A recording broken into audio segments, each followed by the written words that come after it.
नमस्कार, सत्यपरिचित मध्ये मी इरफान सय्यद आपल्या सर्वांचं स्वागत करतो।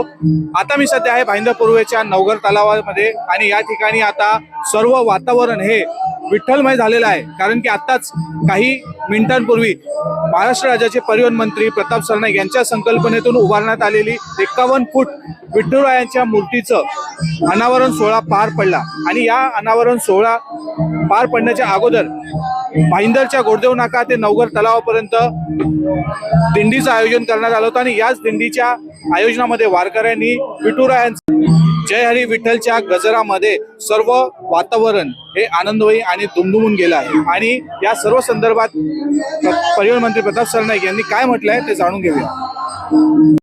त्या अर्थाने नवघरची पंढरपूर झालेला आहे, काय सांगाल आपण? मी खरंच नशीबवान आहे की ह्या भागातून जनतेने मला 4 वेळा विधानसभेवर पाठवलं आणि आज राज्याचा परिवहन मंत्री म्हणून मी महाराष्ट्रामध्ये काम करतोय। परंतु आनंद ह्या गोष्टीचा आहे की विठुरायाच्या मूर्तीची प्रतिष्ठापना व्हावी अशी मागणी गेल्या अनेक वर्षापासून माझ्या ठाणे आणि मीरा भाईंदरच्या जनतेने केली होती आणि आज तब्बल 51 फुटाची ही विठुरायाची मूर्ती मी नवघरच्या आमच्या जुन्या तलावामध्ये सर्वसामान्य जनतेला रोज दर्शन व्हावा यासाठी आमचे कोल्हापूरचे जे कारागीर आहेत, मूर्तिकार आहेत, खारगे यांच्या माध्यमातून आज बसवलेली आहे। आज अतिशय चांगल्या आनंदाच्या उत्साहाच्या भरामध्ये विठुरायाचं नामस्मरण झालेलं आहे, आरती झालेली आहे आणि या ठिकाणी विठ्ठलाचं एक वेगळं आगळं रूप सर्वसामान्य जनतेला बघायला मिळालं आहे। मी ह्या परिसरातील जनतेला हेच सांगू इच्छितो की या परिसरातल्या लोकांनी जी मागणी केली होती की बाबा आम्हाला जाता येत नाही पंढरीला, आषाढी व कार्तिकी वारी जी असते त्या वारीला आम्हाला जाता येत नाही, आज जर ह्या ठिकाणी आपण मूर्ती बसवली तर आम्हाला या ठिकाणी दर्शन घेता येईल आणि त्यांची इच्छा मी पूर्ण केली त्याचं मला अभिमान। सर, भविष्यामध्ये आषाढी एकादशी निमित्त इथे काय भव्य कार्यक्रम वगैरे? नाही बघा, आता एकदा मूर्तीची प्रतिष्ठापना झाल्यानंतर आम्ही स्थानिक सगळ्या लोकांना घेऊन कार्यक्रम आषाढी एकादशीच्या निमित्तानं, कार्तिकी एकादशीच्या निमित्तानं आम्ही काहीतरी कार्यक्रम ह्या ठिकाणी करत राहू। कारण वारकरी संप्रदाय फार मोठ्या प्रमाणामध्ये ह्या मीरा भाईंदर शहरामध्ये आहे आणि त्या वारकरी संप्रदायाच्या माध्यमातून आम्ही वेगवेगळे कार्यक्रम ह्या ठिकाणी ठेवतो। सर, पांडुरंग हे महाराष्ट्राचं आराध्य दैवत आहे, कारंजामधनं त्यांना मानवंदना देण्यात आली, त्याबद्दल बघा, म्युझिकल फाउंटन तर ह्या ठिकाणी पूर्वीपासूनच होतं, परंतु विठ्ठलाच्या आरतीच्या माध्यमातून किंवा विठ्ठलावर केलेल्या गाण्यांच्या माध्यमातून ते कारंजे आणि ते पाण्याचे फवारे उडतात त्याचा आनंद सुद्धा ह्या जनतेला मिळतोय आणि लहान मुलं सुद्धा आनंदी होत आहेत। सर्वसामान्य जे वारकरी संप्रदायातली लोक त्यांच्या घरातली लहान लहान मुलं सुद्धा कोणी पंढरीला गेलेले नाही, त्यांना सुद्धा या ठिकाणी आल्यानंतर विठुरायाचं दर्शन होईल। आनंद ह्या गोष्टीचा आहे की प्रति पंढरी आता नवघरच्या ह्या तलावाजवळ अवतरलेली। दादा, काय सांगाल, आपल्या हाताने ही मूर्ती साकारण्यात आली आहे, नेमकी काही भावना? कारण मीरा भाईंदर शहर हे वारकऱ्यांचं शहर म्हटलं जातं। दरवर्षी आषाढी एकादशीला खूप मोठ्या प्रमाणामध्ये इथे कार्यक्रम साजरे केले जातात आणि पंढरपुरासाठी भाविक जातात। ही मूर्ती आपल्या हाताने साकारली, काय नेमकी पाठीमागे भावना होती? ही मूर्ती का महाराष्ट्रातील विठ्ठल हे फार मोठं दैवत आहे आणि हे कष्टकरी किंवा सामान्य लोकांचं दैवत, त्याला कुठली जात गोत किंवा हे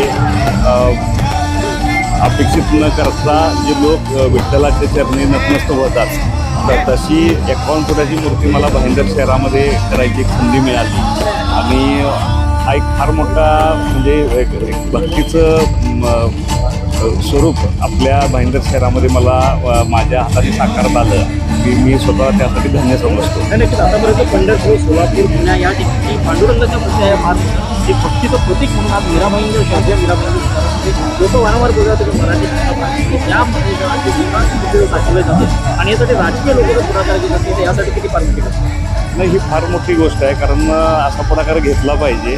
कारण आता सध्याच्या परिस्थितीमध्ये एक लोकांच्यामध्ये अशी एक आध्यात्मिककडे किंवा असं ह्याच्याकडे ओढा वाढला पाहिजे आणि तो भाईंदर शहरामध्ये आहे। कारण आम्ही ही मूर्ती निर्माण करत असताना पावलं आम्हाला जाणवत होतं की जे लोक इथं फिरायला यायचे किंवा हे, तर ही फार मोठी गोष्ट ही व्हायला लागली किंवा म्हणजे प्रत्येकाचं म्हणणं एकच असायचं की आम्ही पंढरपूरला नाही गेलो तरी आमच्या पांडुरंगाचं दर्शन आम्हाला भाईंदरमध्ये घेता येईल। नाही, जाता जाता दादा मला एवढं सांगा, तुमचं मूळ गाव कुठलं आणि तुमचं नाव एका आमच्या प्रेक्षकांना सांगा। माझं मूळ गाव मजले, कोल्हापूर जिल्ह्यामध्ये एक छोटंसं गाव आहे, पण माझा सध्या स्टुडिओ कोल्हापूर शहरामध्ये आहे आणि तिथे मी धातूमधील फायबरमधील अशा सर्व पद्धतीच्या शिल्पी मी बनवतो. आज खऱ्या अर्थाने मीरा भाईंदर शहरामध्ये प्रति पंढरी अवतरलेली आहे. पांडुरंगाचं इथे भक्त खूप आहे. आषाढी एकादशी निमित्त मीरा भाईंदर शहरामध्ये पंढरपुराकडे जाणारी ही फार भाविक आहेत. आज खऱ्या अर्थाने आज त्यांचा पांडुरंग त्यांना भेटला. बघा, तुम्ही स्वतःही ते अनुभवत आहे. तुमच्या शब्दामध्येच एक वर्णन लपलेलं आहे. खऱ्या अर्थाने आम्ही असं म्हणू की आज पंढरपुरात आम्ही आलेलो आहोत. या नवघरच्या गावामध्ये एक मिनी पंढरपूर, एक छोटंसं पंढरपूर तलावाच्या रूपात माध्यमातून आज ही मागे जी माझ्या अशी भव्य दिव्य अशी 51 फुटाची खूप सुंदर अशी मूर्ती आहे, याला पाहून धन्य धन्य असं वाटतं.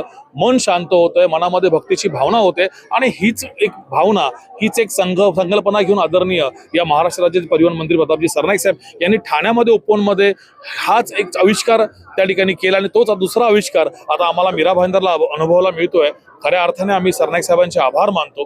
कारण एक असं असतं की जेव्हा देवाच्या चरणी आपण विलीन होतो, देवाच्या चरणी आपण नतमस्तक होतो, ती भावना मनामध्ये कुठेतरी भाव करून जाते. कुठेतरी चांगलं वागावं, चांगले विचार करावे. सर्वजण आपली आहेत, लोक आपली आहेत, हे शहर आपलं आहे, हा समाज आपला आहे, हा देश आपला आहे, हे राष्ट्र आपलं आहे. ही भावना निर्माण जी होते ती याच पांडुरंगाच्या चरणी होते.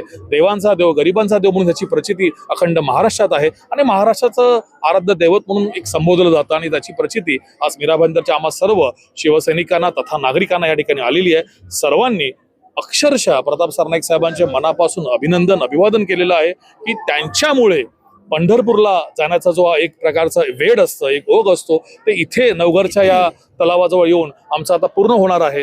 आषाढी एकादशी असेल, कार्तिकी असेल, या ठिकाणी मोठा भव्य असं आरतीचा सोहळा आता तुम्हाला या ठिकाणी पाहायला मिळेल. आणि तुम्हाला फार असं आनंदाचं वातावरण या ठिकाणी बघायला मिळेल. अनेक वारकरी आज खूप खुश झालेले आहेत. सर्वांचा आनंद हा गगनात मावेनासा आहे. मी पुन्हा एकदा तुमच्या वाहिनीच्या वतीने आदरणीय सरनाईक साहेबांना अभिनंदन करतो. दरवेळी वारंवार बोललं जातं मीरा भाईंदर शहरामध्ये मराठी टक्का घसरलेला आहे. मराठी टक्का नाहीये मीरा भाईंदर शहरामध्ये. मराठी माणसं कमी होत आहेत.